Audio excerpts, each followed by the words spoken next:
Hi, thanks for calling in. My name's Amrita Gupta, and I'm a student at Georgia Tech. I work with Bistra Dilkina, and today I'm going to be talking about a project that has to do with a budget-constrained network design problem that arises in designing disaster-resilient infrastructure. So extreme flood events can cause massive disruptions to our lives by damaging property and public infrastructure.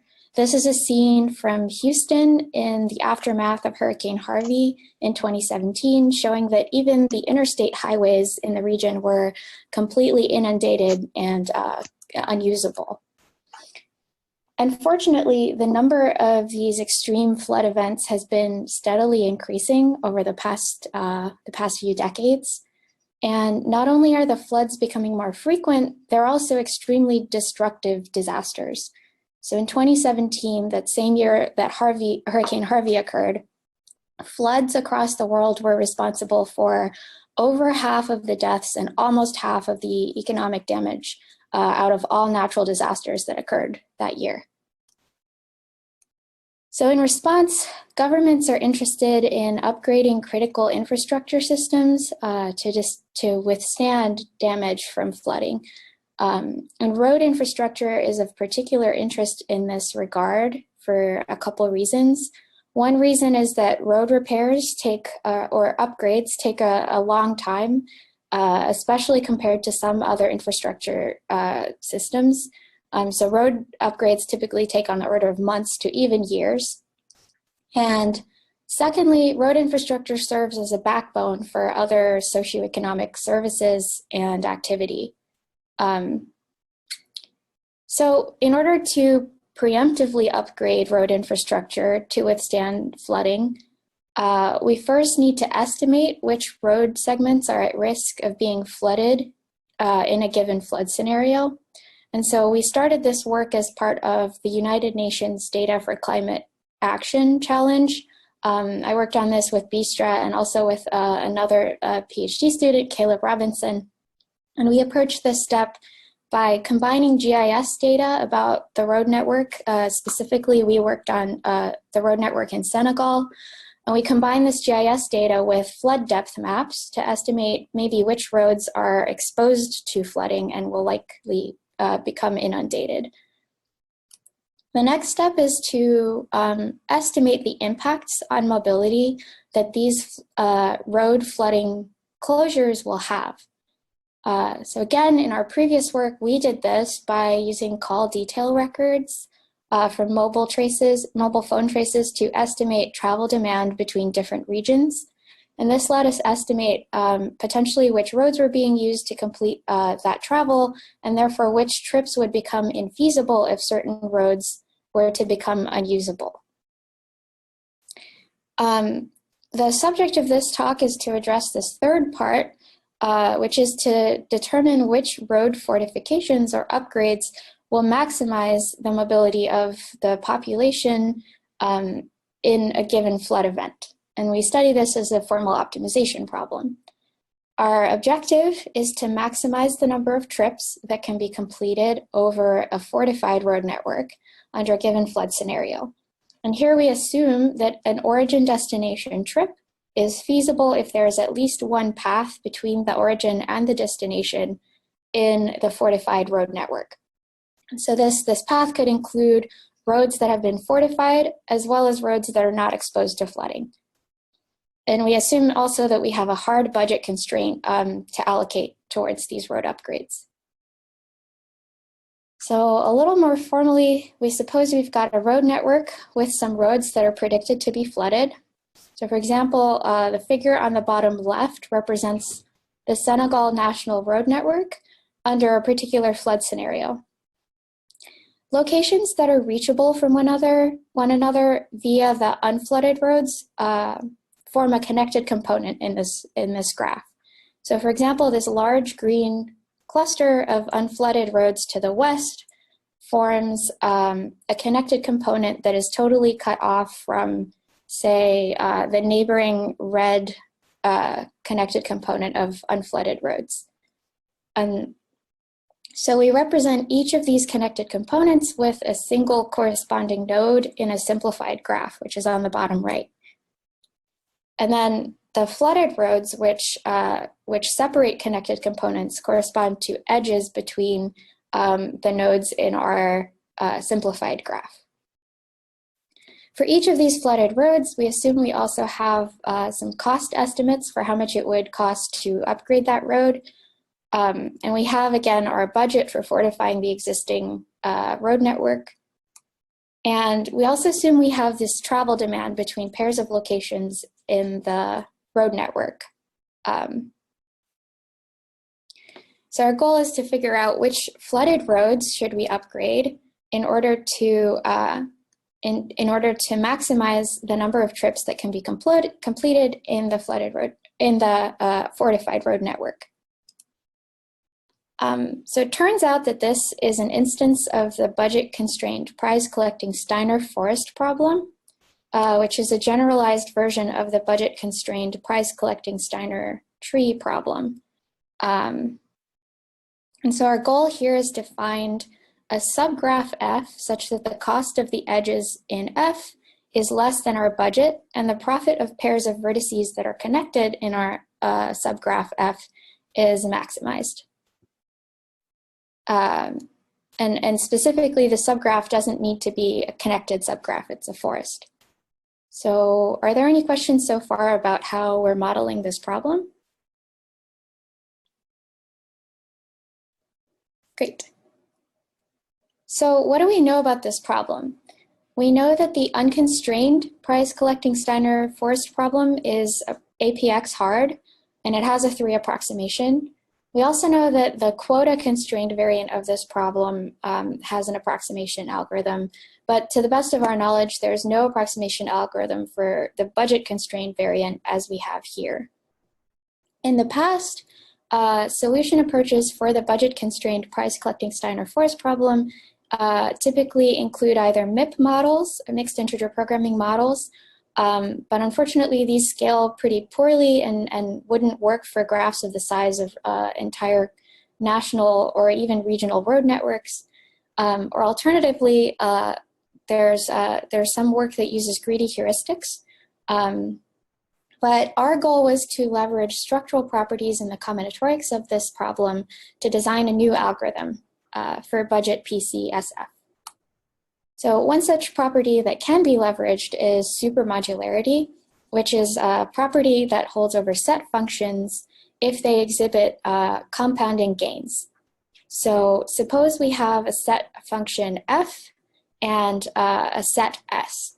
The benefit of adding a new edge e to that set s, if it's smaller than the benefit of adding that same edge to a superset of s, then we say that this set function f is supermodular.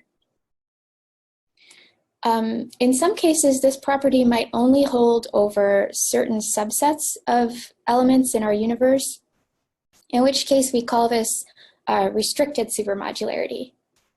So here it's just saying that this property would only hold if S and its superset T belong to a specific collection of subsets. So we proved in our paper that this was published in ICTI, by the way, in 2019.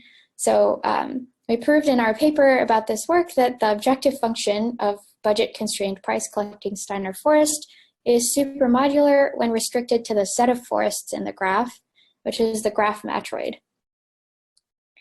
So we'll take a quick look on how we could use properties like modularity to design good algorithms for maximization. There's some work by Iyer et al. Who developed a solution framework for submodular maximization based on modular lower bounds. And this serves as a sort of inspiration for the approach that we developed.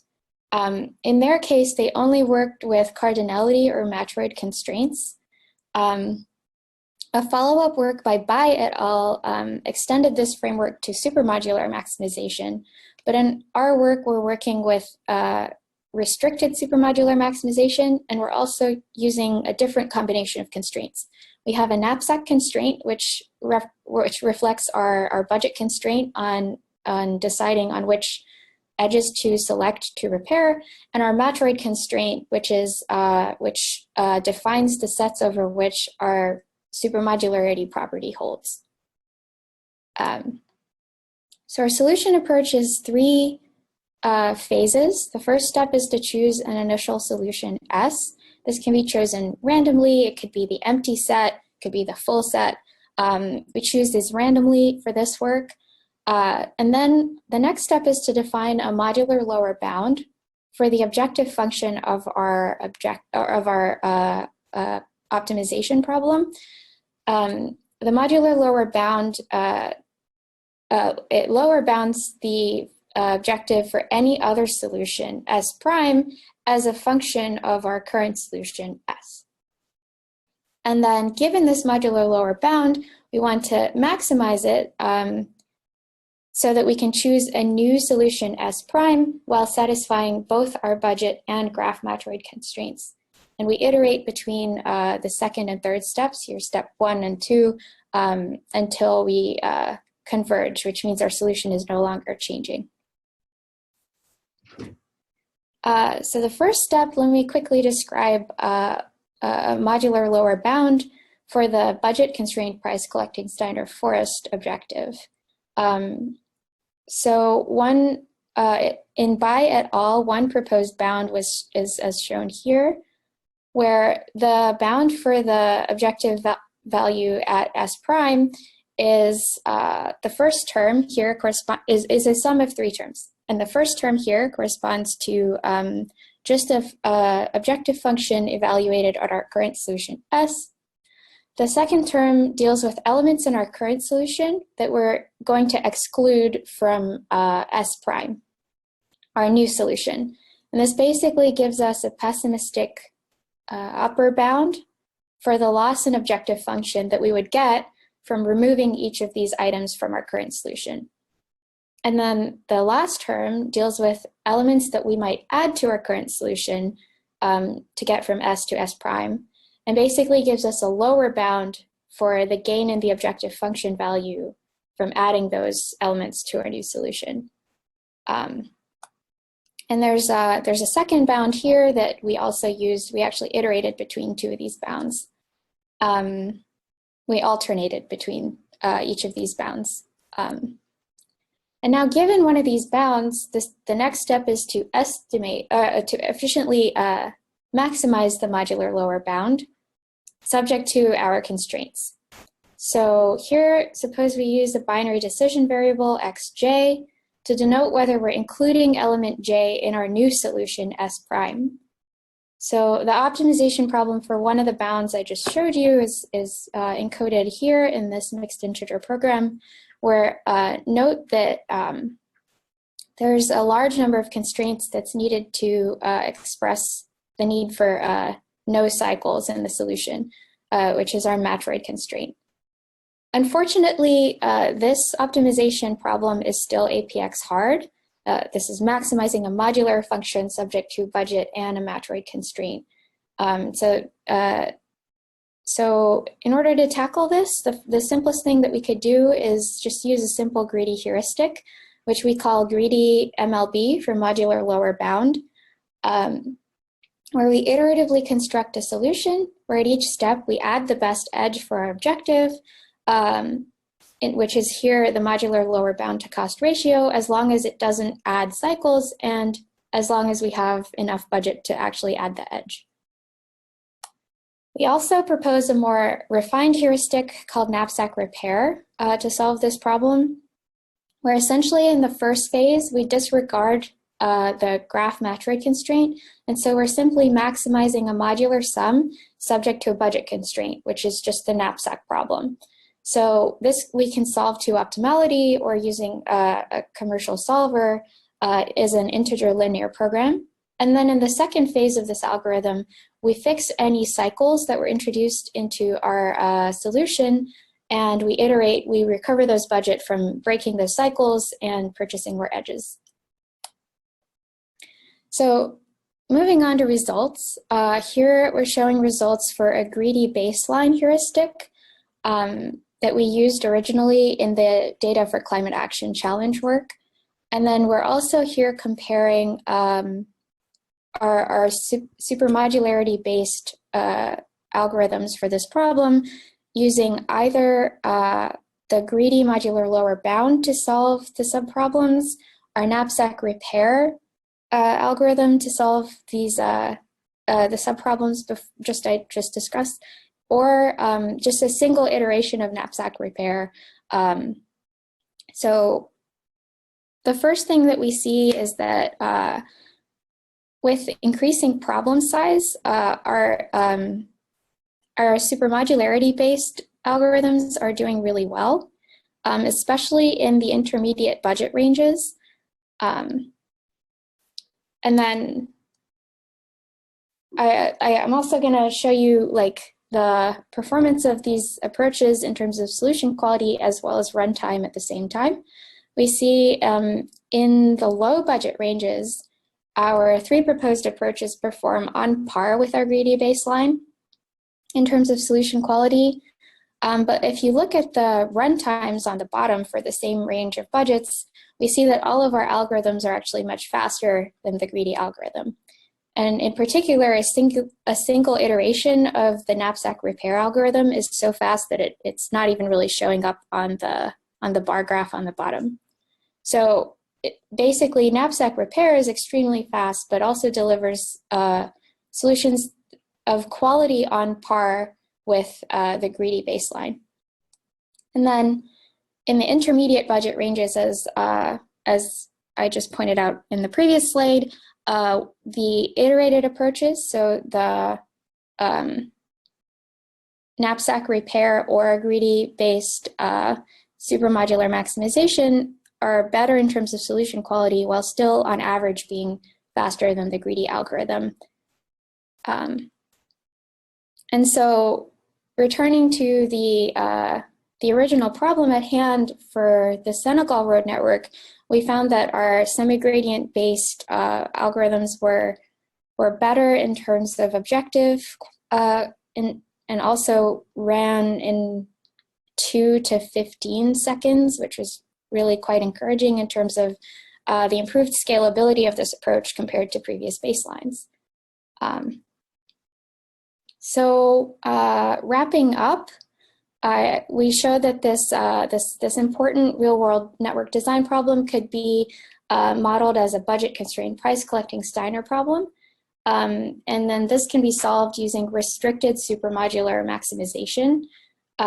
We proposed new methods to attack this problem, and then we demonstrated that it actually works pretty well on both synthetic instances as well as real-world road network instances. So I'm just gonna go ahead and open up the floor to questions right now.